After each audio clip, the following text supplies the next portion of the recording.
Hello my witchlets and welcome back. So today, since we are in the week of Samhain itself, we're gonna do a couple more things from the Samhain book from in Sabbat Essentials.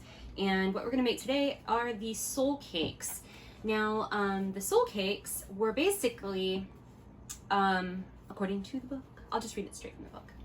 In the British Isles, the poor often went to prosperous houses on Samhain night, seeking aid in the form of food, money, and prayers, and they offered prayers in return. Often the people visited provided soul cakes as a sort of payment for the prayers and blessings that they offered to their dead. This dry cookie makes a nice addition to any dumb supper you wish to host. Now, a dumb supper is where you set your normal number of place settings plus an extra, and you actually don't talk during the dinner. You serve up all of the plates, including the one that no one is occupying, and you remain silent the entire time, instead feeling or sensing if anybody decides to come and join you. It sounds like it would be fun, but I would probably never last because I have a snarky remark for everything. So what you're going to need for the soul cakes, you're going to need a total of 3 eggs, but you're going to use 2 egg yolks and then 1 whole egg for an egg wash. You will need a half a cup of milk, a half a cup of sugar. In my case, I'm using sugar substitute. 2 cups of flour. You can use oat flour. I'm using almond flour. You can use all-purpose flour, whatever you want to use. Half a cup of raisins, and then half a teaspoon each of cinnamon, nutmeg, and salt. And we're going to go ahead and get things... Oh, yeah, and a stick of butter. Thank you, cameraman Ken. Stick of butter. We're going to go ahead and get things set up because you will need to use both the stove and a mixer to get all of this lovely dough going on for you. Okay, so the very first thing you're going to do is you are going to set your oven to 400 degrees Fahrenheit. Unless, obviously, you're my oven, then it's 450. But we've had that discussion. The very next thing you are going to do is you are going to combine your flour with your spices all at once in whatever vessel you have determined best for doing this. I have determined my measuring cup is good enough. But you're going to combine these together into your flour.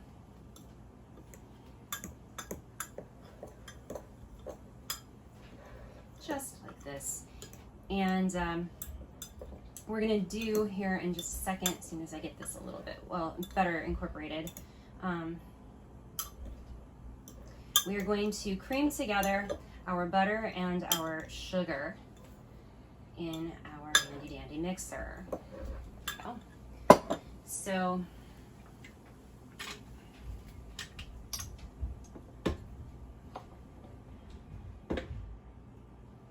just making sure. So we're going to take our stick of butter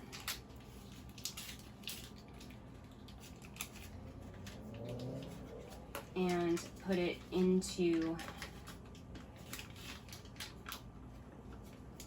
our bowl here. And we're going to take our sugar and put that in there as well. In my case, sugar substitute. Lock that in place, and we're going to put this on low. And while that does its thing, we're going to come back over here to the stove, and this is our milk, our half cup of milk. We're going to turn this on to about medium low or so, and we want to get the milk so that it is warm to the touch. And once all of this stuff does what it's supposed to do, we'll be back and we'll continue on. Okay, so my milk is actually hot enough. I'm going to turn that off. Right now, since this is creaming up really nicely, we're going to go ahead and add in our 2 yolks. There we go. Give that a little bit of liquid and let that blend in. And then what we're going to do is we are going to add in our flour mixture. I'm going to set my book down. so I can have two hands to do this. Actually, I am going to turn this off for the moment, and I am going to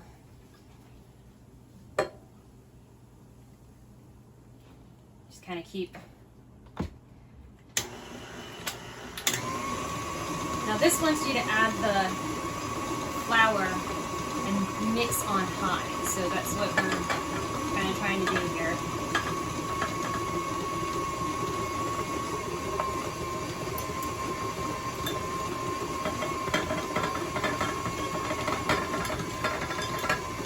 And this is supposed to be a crumbly mixture, which is good because that's exactly what's going on here.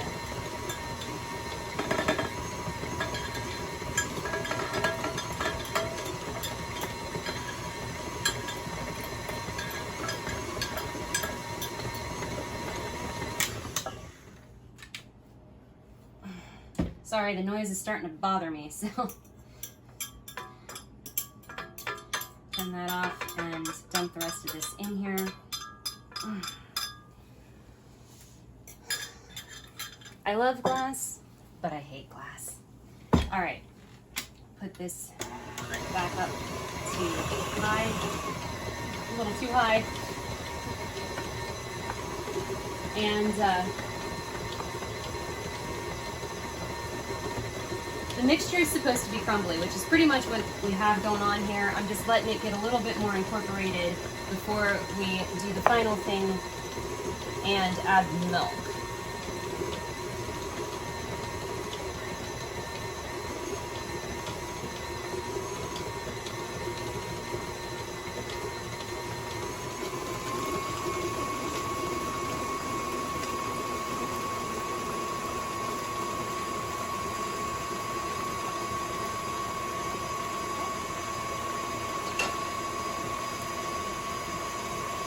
And then we just mix this up until it's a nice soft dough. Right now it's kind of batter-like, so we're gonna let this go for a little bit and we'll come back when it's ready to do the next step.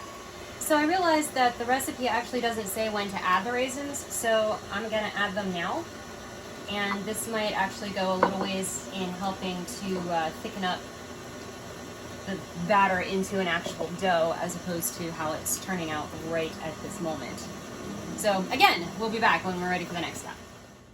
So the dough didn't do what it was supposed to do, which, you know, is fine. Things happen. So we had to modify. So rather than kneading this dough and then rolling it into a cylinder, cutting pieces that are about 1/2 inch thick, what I'm doing is I'm putting this into a cookie scoop and just kind of doing a little bit of a drop cookie style thing like that, flattening them out a little bit.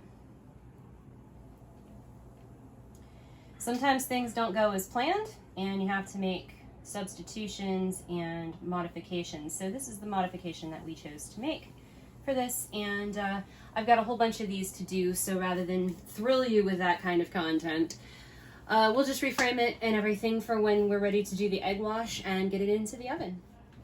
Okay, so now we're at the fun part where we get to paint an egg wash on these, and I'm just gonna warn you, it's gonna be super messy because this is a very liquidy type dough. It's much softer than it seems that it's supposed to be per the recipe's instructions. So we'll see. I'm sure that they will be edible and they will be fine. And in this particular case, it's the intention. So we're just gonna paint the tops of these with this egg. Beat a whole egg and then just go to town. These will bake for 15 minutes at 400 degrees Fahrenheit. And my oven is ready, so pretty much when I'm finished with these, I'm just gonna pop them in the oven, and we'll be back to show you the end result of our labors here today. So we'll be right back. Okay, so we've taken our cookies out of the oven. We've let them cool for about 5 minutes or so. They apparently do spread out when they're this type of dough. So keep that in mind, because your tray will look, a lot like this if you put them too close together, like apparently I did. that's okay. So this is from the other tray, so let's see how these turned out.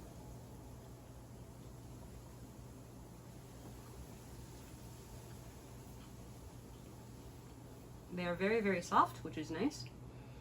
And honestly, they taste just fine. They're just very soft, and they pull apart kind of thing. So yeah, these are pretty tasty. Probably would make again, probably would make them differently, and the next time I do it, I feel like it needs more flour or something to stiffen it a bit more than what the recipe actually calls for. So I'm gonna look some stuff up on that. But anyway, I want to give a shout out to Jessie Hall for supporting me on Patreon. Thank you so much. And if you would like to join Jessie in supporting me each month, you can head to my Patreon, which is www.patreon.com/KWOS.